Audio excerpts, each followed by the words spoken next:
ఇరాన్పై యుద్ధం విషయంలో అమెరికా అధ్యక్షుడు ట్రంప్ మాటలు వింటే మీకేమనిపిస్తోంది? యుద్ధం ఆగిపోవాలి, ఉన్న సమస్యలన్నీ తీరిపోవాలి అని మొత్తం ప్రపంచం కోరుకుంటుంది కదా. మనం కూడా ఆయిల్కి గ్యాస్కి కొన్ని ఇబ్బందులు పడాల్సిన పరిస్థితులు వస్తున్నాయని చూస్తున్నాం కదా.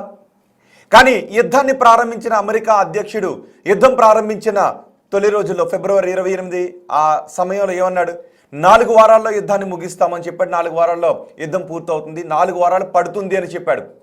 కానీ ఆ తర్వాత జరుగుతున్న పరిణామాలు చూస్తూ ఉంటే ఇరాన్ ప్రతి దాడులు చేస్తున్న విధానం, అమెరికా అధ్యక్షుడు యుద్ధం గురించి మాట్లాడుతున్న విషయం చూస్తూ ఉంటే ప్రపంచ దేశాలకు అర్థం కావడం లేదు. మార్కెట్లు కూడా రకరకాలుగా రియాక్ట్ అవుతూ ఉన్నాయి. ఒక్కొక్కసారి అమెరికా అధ్యక్షుడు ట్రంప్ యుద్ధ ముగింపు అనే విధంగా మాట్లాడటంతో మార్కెట్స్కి బూస్ట్ వస్తుందంటే యుద్ధం ఆగిపోతుందని ప్రపంచ దేశాలు అనుకుంటున్నట్టుగా. ఆ తర్వాత మళ్ళీ అదే అమెరికా అధ్యక్షుడు యుద్ధం గురించి ఇంకొక మాట మాట్లాడతాడు ఈ ట్రంప్. ఆ తర్వాత మళ్ళీ మార్కెట్లు పడిపోతున్నాయంటే ప్రపంచం భయపడుతుందని అర్థం. యుద్ధం కారణంగానే యుద్ధం కారణంగా ప్రపంచం ఎంత భయపడుతుంది అనేది ఈ స్టాక్ మార్కెట్లు మనకి చాలా క్లియర్గా అర్థమయ్యేలా చెబుతూ ఉంటుంటాయి. ఇప్పుడు అమెరికా అధ్యక్షుడు ట్రంప్ మరోసారి ఏమన్నాడు అంటే, యుద్ధాన్ని ఒకవేళ ఇరాన్ మా షరతులకు అంగీకరించకపోతే యుద్ధాన్ని ఇలాగే కొనసాగిస్తాం, 2-3 వారాల్లో మొత్తం ఇరాన్ని నాశనం చేసేస్తానని అంటున్నాడు. మొన్నటి వరకు ఏమన్నాడు? 2-3 వారాల్లో ఇరాన్ని దారికి తెచ్చుకుంటామని. కానీ ఇప్పుడు 2-3 వారాల్లో భీకర దాడులు చేస్తాం ఇరాన్ పైన, ఏకంగా ఇరాన్ని రాతియుగం నాటికి తీసుకువెళ్ళిపోతాను అని అమెరికా అధ్యక్షుడు అంటూ ఉన్నాడు. అంటే ఇరాన్ని ఇప్పుడు భయపెడుతూ ఉన్నాడు. మీకేమనిపిస్తోంది? అమెరికా అధ్యక్షుడు ట్రంప్ యుద్ధాన్ని ఆపాలని కోరుకుంటున్నాడా, లేదు యుద్ధంలో పూర్తిగా అనుకున్న విజయాన్ని సాధిస్తామని అనుకుంటూ ఉన్నాడా, లేదు ఇరాన్ని భయపెట్టాలి అని డాంబికాలు ప్రదర్శిస్తున్నాడు అనుకోవాల్సినటువంటి అవసరం ఉందా? నిజానికి అమెరికా ఇజ్రాయెల్ తలుచుకుంటే మొదట్లోనే అనుకున్నారు ఇరాన్ ఎంతవరకు యుద్ధం చేయగలుగుతుంది, ఇరాన్ లొంగిపోవాల్సిందే, ఇరాన్ టాప్ ఆర్డర్ అంతా కుప్పకూలినప్పుడు ఇరాన్ ఇక లొంగిపోవాల్సిందే అని అనుకున్నారు. కానీ ఇరాన్ ఎక్కడ కూడా లొంగుబాటుకు సిద్ధంగా లేదు.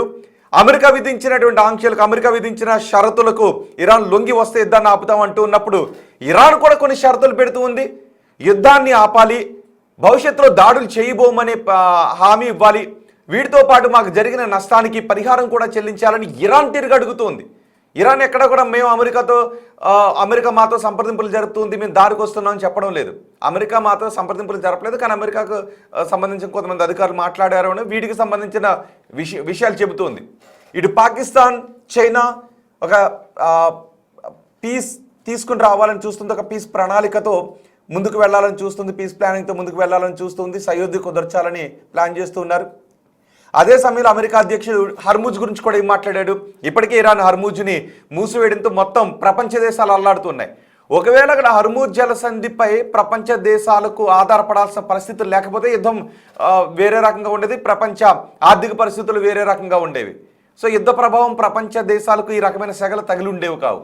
ఇక్కడ హర్ముజ్ జలసంధి చాలా కీలకం. అందుకే యుద్ధం ఆ 3 దేశాల మధ్య జరుగుతున్న ఆ ప్రభావం, ఆ ప్రకంపనలు మిగిలిన ప్రపంచ దేశాలు తీసుకోవాల్సి వస్తుంది. ఆ షాక్స్ని మనం కూడా తీసుకోవాల్సి వస్తుంది. మనం అనుకుంటూ ఉన్నాం ఆ ఇంధన నిల్వలు ఎంత ఉన్నాయి భారతదేశం దగ్గర అనుకుంటూ ఉంటే, ఇంకో 2 నెలలకు సరిపడా ఇంధన నిల్వలు ఉన్నాయి.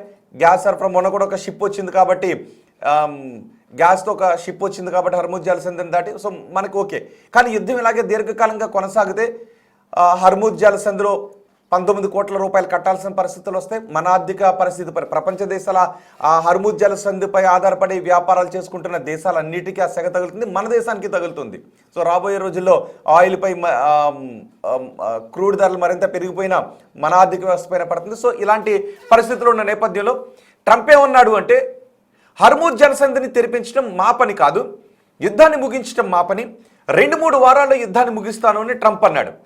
మళ్ళీ ఆ తర్వాత అదే ట్రంప్ యుద్ధాన్ని హర్ముజ్ జలసంధిపై ఆధారపడిన దేశాలు హర్ముజ్ని ఎలా దాటి వెళ్ళాలో మీరే ఆలోచించుకోండి అన్నాడు. అంటే దాని ఉద్దేశం ఏంటి? హర్ముజ్ జలసంధిని ఓపెన్ చేయడానికి మీరు కూడా యుద్ధ నౌకలు అక్కడ పంపించుకోండి, మీరు కూడా ఇరాన్తో యుద్ధానికి దిగి మీరు హర్ముజ్ జలసంధిని తెరిపించుకునే ప్రయత్నం చేయండి, లేదు మీరు ఆ జలసంధిని ఎలా దాటి వెళ్తారో మీ ఇష్టం, జలసంధికి మాకు ఎటువంటి సంబంధం లేదు. కానీ మేము అనుకున్న లక్ష్యాల కోసం, ఏ లక్ష్యాల కోసం అయితే యుద్ధాన్ని మొదలు పెట్టామో ఆ లక్ష్యాలు సాధించుకుని 2-3 వారాల్లో యుద్ధాన్ని ముగించేస్తామని అన్న ట్రంప్ ఇప్పుడేమంటున్నాడు? హర్ముజ్ జలసంధిని ఇరాన్ తెరవాలి, హర్ముజ్ జలసంధిని ఇరాన్ తెరవకపోతే 2-3 వారాల్లో ఇరాన్ని పూర్తిగా నాశనం చేసేస్తానని అంటున్నాడు. ఏకంగా రాతియోగ నాటికి తీసుకువెళ్ళిపోతానని ట్రంప్ అంటూ ఉన్నాడు. అదే సమయంలో ఏమంటున్నాడు, నాటో దేశాలు ఇరాన్పై అమెరికా అధ్యక్షుడు ట్రంప్ యుద్ధాన్ని ప్రకటించిన తర్వాత, ఇజ్రాయెల్ అమెరికా కలిపి యుద్ధాన్ని ప్రకటించిన తర్వాత నాటో దేశాలు కూడా మెల్లిగా వస్తాయని అనుకున్నాడు. కానీ ఈ యుద్ధం మా దేశాలకు సంబంధించింది కాదు అని. ఎందుకంటే ఒకవేళ ఇరాన్ అమెరికాపై యుద్ధాన్ని ప్రకటిస్తే అప్పుడు బహుశా నాటో దేశాలు వచ్చి ఉండేవి. కానీ ఇరాన్ ప్రకటించలేదు కాబట్టి యుద్ధం మాది కాదు అని అనుకుంటూ ఉన్నాయి. అమెరికానే యుద్ధాన్ని ప్రారంభించింది, ఇరాన్ ప్రతీకార దాడులు చేస్తూ ఉంది. సో అందుకే ఇక్కడ నాటో దేశాలు ఇది మా పని కాదు, ఇది మేము మొదలుపెట్టిన యుద్ధం కాదు అని నాటో దేశాలు అంటూ ఉన్నాయి. అందుకే నాటో దేశాల గురించి కూడా అమెరికా అధ్యక్షుడు ట్రంప్ అసంతృప్తిగా ఉన్నాడు. వీటి వల్ల ఉపయోగం లేదని అనుకుంటూ ఉన్నాడు. ఒకటేమనుకున్నాడు అంటే హర్ముజ్ జలసంధిపై ఆధారపడిన దేశాలను ఈ యుద్ధంలోకి లాగి ఇరాన్పై ఒత్తిడి పెంచాలనుకున్నాడు. అది ట్రంప్కు సాధ్యం కాలేదు. ఇక నాటో దేశాలు ఈ యుద్ధంలో కలగజేసుకోవాలి అన్నట్టుగాను కోరాడు. అటువంటి పరిస్థితులు కూడా అక్కడ లేవు. అలాగే అమెరికాకి సంబంధించిన యుద్ధ విమానాలు తమ గగన తలంలోకి వచ్చే విషయంపై కూడా కొన్ని దేశాలు ఆంక్షలు విధించడంతో ఇప్పుడు ట్రంప్కి ఏం చేయాలో అర్థం కాని పరిస్థితి నెలకొంది. అందుకే ట్రంప్ గజిబిజి మాటలు మాట్లాడుతున్నాడు. తెలుసుగా ట్రంప్ గజిబిజి మాటల గురించి మీరేమనుకుంటున్నారు? మీ అభిప్రాయాన్ని కమెంట్ బాక్స్లో తెలియచేయండి. ట్రంప్ గజిబిజి మాటలు ఎలా ఉంటాయి అంటే, మనం పాకిస్తాన్పై ఆపరేషన్ సింధూర్ని ప్రారంభించినప్పుడు కూడా ఇవే గజిబిజి మాటలు మాట్లాడాడు. నేను భారతదేశం పాకిస్తాన్ మధ్య సయోధ్య కుదిర్చాను, యుద్ధాన్ని ఆపేశాను, నేను ట్రేడ్ ఆంక్షలు విధిస్తానని చెప్పడంతో భారత్ పాకిస్తాన్లు వెనక్కు తగ్గాయి. పాకిస్తాన్ కూడా చాలా శక్తివంతమైన దేశం అని పాకిస్తాన్ పొగడ్డం మొదలుపెట్టాడు ఈ ట్రంప్. ఇలా గజిబిజి మాటలు మాట్లాడుతూ ఉంటాడు. అలాగే భారత నా మిత్ర దేశం అంటాడు, మళ్ళీ ఆంక్షలు విధిస్తూ ఉంటుంటాడు, ట్యాక్సులు పెంచుతూ ఉంటాడు, ఇలాంటి మాటలు మాట్లాడుతూ ఉంటాడు.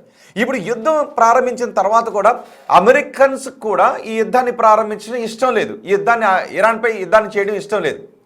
సో అమెరికాలో కూడా ట్రంప్ కొన్ని విమర్శలు ఎదుర్కోవాల్సిన పరిస్థితులు ఉన్నాయి. అసలు యుద్ధాన్ని ఎప్పుడు ముగిస్తాడో తెలియదు. ఇప్పుడు త్వరగా యుద్ధాన్ని ముగిస్తే ఆర్థిక వ్యవస్థలు పుంజుకుంటాయని ప్రపంచ దేశాలు చూస్తూ ఉన్నాయి. సో ట్రంప్ కూడా అర్థం కావట్లేదు యుద్ధం ఎప్పుడు ముగుస్తుంది అనేది. అందుకే హర్ముజ్ జలసంధి మా ఉద్దేశం కాదు, మీరు హర్ముజ్ జలసంధిపై ఆధారపడే దేశాలు మీరు చూసుకోండి, నేను యుద్ధాన్ని ఏ ఉద్దేశంతో ప్రారంభించానో అది 2-3 వారాల్లో నెరవేరుతుంది, ఇరాన్ దారికి వచ్చేస్తుంది, నేను యుద్ధాన్ని ఆపేస్తాను అన్న ట్రంప్ ఇప్పుడు మళ్ళీ రాతియోగం నాటికి తీసుకెళ్ళిపోతాను అంటున్నాడు. మనం ఇప్పటికే నిజానికి ఇరాన్ తీవ్రస్థాయిలోనే దెబ్బతింది. ట్రంప్ ఏమన్నాడు అంటే ఇరాన్ ఇప్పుడు కోలుకోవడానికి ఓ 10-20 సంవత్సరాలు పడుతుంది ఇప్పుడు మేము కొట్టిన దెబ్బకి అని ఇదే ట్రంప్ అంటూ ఉన్నాడు. ఇక ఇరాన్ దారికి రాకపోతే మేము రాతియోగం నాటికి తీసుకువెళ్ళిపోతామని. కానీ ఇరాన్ చేస్తున్నటువంటి దాడులు, వాళ్ళు ఇరాన్ ఉపయోగించినటువంటి బ్యాలిస్టిక్ క్షిపణులు 2000 కిలోమీటర్ల దూరంలో ఉన్నటువంటి లక్ష్యాన్ని కూడా ఛేదించే విధంగా వాళ్ళు ఉపయోగిస్తున్న క్షిపణులు ఇవన్నీ చూస్తూ ఉంటే కొన్ని భయాందోళన వ్యక్తం చేయాల్సిన పరిస్థితులు వస్తున్నాయి. ఇజ్రాయెల్కి ఐరన్ డోమ్ సిస్టమ్ ఉంటుంది, ఇంటర్సెప్టార్ వ్యవస్థ చాలా పటిష్టంగా ఉంటుంది. అలాంటి ఇజ్రాయెల్ పైకి మధ్యలో ఉన్న అమెరికా ఎయిర్ బేస్లను దాటుకుని వెళ్ళి మరి ఇరాన్పై దాడులు చేస్తూ ఉంది. అలాగే అమెరికా ఎయిర్ బేస్లపై, కువైట్లో ఉన్న అమెరికా ఎయిర్ బేస్లపైనో, పర్షియన్ గల్ఫ్లో ఉన్న అమెరికా ఎయిర్ బేస్లపైనో ఇరాన్ దాడులు చేస్తూ ఉన్నప్పటికీ ఆ దేశాలు తిరిగి ఇరాన్పై దాడులు చేయలేని పరిస్థితులు నెలకొని ఉన్నాయి. ఒకవేళ ఆ దేశాలు నిజంగా మళ్ళీ ఇరాన్పై దాడి చేస్తే అది మరో దేశం ఇరాన్కి నేరుగా సపోర్ట్ వస్తే అది 3వ ప్రపంచ యుద్ధానికి దారితీస్తుంది. కాబట్టి అలా ఏ దేశం ముందుకు రాదు. కువైట్కు చెందిన ఆయిల్ ట్యాంకర్ని ఇరాన్ ధ్వంసం చేసిన పరిస్థితులు ఉన్నాయి. సో ఇలాంటి దాడులు జరుగుతున్న నేపథ్యంలో నిజంగా 2-3 వారాల్లో యుద్ధం ముగుస్తుందా? 2-3 వారాల్లో ఇరాన్ని పూర్తిగా నాశనం చేసేయడానికి, రాతియుగం నాటి పరిస్థితులకు తీసుకువెళ్ళిపోవడానికి ట్రంప్ వస్తే ఆ తర్వాత ఇరాన్ ఏ విధంగా రిటాలియేట్ చేస్తుంది అనే భయం ప్రపంచ దేశాల్లో కనిపిస్తుంది. అదే సమయంలో ఏంటి ట్రంప్ ఏం మాట్లాడుతూ ఉన్నాడు అని ట్రంప్ గురించి అనుకుంటూ ఉన్నారు. సో మీరేమనుకుంటున్నారు? అమెరికా అధ్యక్షుడు ట్రంప్ మాట్లాడుతున్న మాటల గురించి మీరేమనుకుంటున్నారు? తెలుగు రాష్ట్రాల ప్రజలుగా మనం కూడా యుద్ధం త్వరగానే ముగిసిపోవాలని అనుకుంటూ ఉన్నాం. యుద్ధం ముగిసిపోతే భారత ఆర్థిక వ్యవస్థ ఇంకా పరుగులు పెట్టడానికి అవకాశం ఉంటుంది. యుద్ధం కారణంగా అన్ని దేశాల ఆర్థిక వ్యవస్థలపై ప్రభావం పడ్డట్టే మన దేశం పైన కొంత ప్రభావం పడుతూ ఉంది. సో ఇలాంటి సమయంలో తెలుగు రాష్ట్రాల ప్రజలుగా గ్యాస్ గురించి కూడా మనం కొన్ని ఇబ్బందులు పడుతూ ఉన్నాం. కాబట్టి యుద్ధం త్వరగా ఆగిపోతే బాగుండునని అనుకుంటూ ఉన్న తెలుగు రాష్ట్రాల ప్రజలు ట్రంప్ మాటలు వింటే ఏమనిపిస్తోందో మీ అభిప్రాయాన్ని కమెంట్ బాక్స్లో తెలియచేయండి. నిజంగా 2-3 వారాల్లో యుద్ధాన్ని ముగిస్తాడా? ఎందుకంటే అసలు నిజానికి యుద్ధాన్ని ప్రారంభించింది ఎందుకు? ఇరాన్ని దారికి తెచ్చుకో ట్రంప్ స్ట్రైట్గా చెప్పేది ఏంటి అంటే వాళ్ళు శుద్ధి చేసిన యురేనియాన్ని మాకు అప్పగించాలి అని, అణు పరిశోధనలు ఇరాన్ చేయకూడదు అని. ఇప్పుడు అలా కాకుండా యుద్ధం ఎటువైపుకి వెళ్తుంది? హర్మూజ్ జలసంధిని ఓపెన్ చేస్తే యుద్ధం ఆపేస్తాడా? మరి అప్పుడు యుద్ధాన్ని ప్రారంభించింది ఎందుకు? శుద్ధి చేసిన యురేనియానికి కదా. ఇందుకే ఇప్పుడు ట్రంప్ మాటలపై గజిబిజి నెలకొంది. అసలు యుద్ధం దేనికి ప్రారంభించాం? ఇప్పుడు ఏ డిమాండ్స్తో యుద్ధాన్ని ఆపాల్సినటువంటి పరిస్థితులు ఏర్పడతాయి? యుద్ధం ఎప్పుడు ఆగుతుంది? హర్మూజ్ జలసంధిని ఒకవేళ రీఓపెన్ చేస్తే యుద్ధం ఆగిపోతుందా? ఇద్దరి మధ్య పీస్ టాక్స్ ప్రారంభమవుతాయా? ఏం జరుగుతుంది అసలు అనే ఒక గజిబిజి వాతావరణం కనిపిస్తుంది. ఒకసారి ట్రంప్ ఏం మాట్లాడాడో చూద్దాం.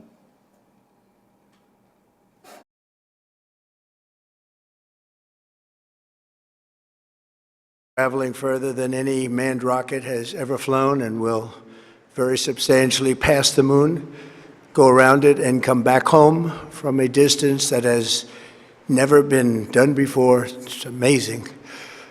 They are on the way, and God bless them. These are brave people. We want to God bless those 4 unbelievable astronauts. As we speak this evening, it's been just 1 month since the United States military began Operation Epic Fury, targeting the world's #1 state sponsor of terror, Iran. In these past 4 weeks, our armed forces have delivered swift, decisive, overwhelming victories on the battlefield. Victories like few people have ever seen before. Tonight, Iran's Navy is gone. Their Air Force is in ruins. Their leaders, most of them terrorist regime they led, are now dead. Their command and control of the Islamic Revolutionary Guard Corps is being decimated as we speak. Their ability to launch missiles and drones is dramatically curtailed, and their weapons, factories, and rocket launchers are being blown to pieces. Very few of them left. Never in the history of warfare has an enemy suffered such clear and devastating large-scale losses in a matter of weeks. Our enemies are losing in America, as it has been for 5 years under my presidency, is winning, and now winning bigger than ever before. Before discussing this current situation, I also want to thank our troops for the masterful job they did in taking the country of Venezuela in a matter of minutes. That hit was quick, lethal, violent, and respected by everyone all over the world. After rebuilding our military during my first term, we have by far the strongest military anywhere in the world, and now we're working along with Venezuela and are in a true sense joint venture partners. We're getting along incredibly well in the production and sale of massive amounts of oil and gas, the second largest reserves on earth after the United States of America. We're now totally independent of the Middle East, and yet we are there to help. We don't have to be there. We don't need their oil. We don't need anything they have, but we're there to help our allies. Tonight, I want to provide an update on the tremendous progress our warriors have made in Iran, and discuss why Operation Epic Fury is necessary for the safety of America and the security of the free world. From the very first day I announced my campaign for president in 2015, I have vowed that I would never allow Iran to have a nuclear weapon. This fanatical regime has been chanting death to America, death to Israel for 47 years. Their proxies were behind the murder of 241 Americans in the Marine barracks bombing in Beirut, the slaughter of hundreds of our service members with roadside bombs. They were involved in the attack on the USS Cole, and they carried out the countless other heinous acts, including the just horrible, bloody atrocities of October 7th in Israel. Something that most people have never seen anything like it.